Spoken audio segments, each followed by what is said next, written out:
Vice sinita ang contestant.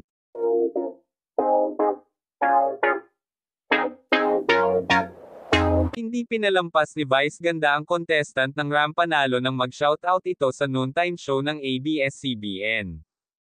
Very casual na nag-shoutout ang contestant para sa kanyang asawa or rather kanyang kabit.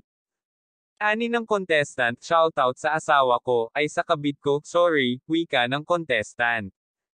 Agad siyang pinagsabihan ni Vice, oy, no. Hindi natin sina-shoutout yun.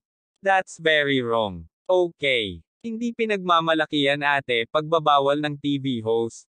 May binulong ang contestant kay Vice. Kahit na, hindi maganda yung salitang yun, lalo na sa tanghali. Ano ka ba, ang dami na naming issue, dadagdag ka pa. Babu. Pagpapatuloy niya. Sorry Ma'am Vice, pahayag naman ng contestant.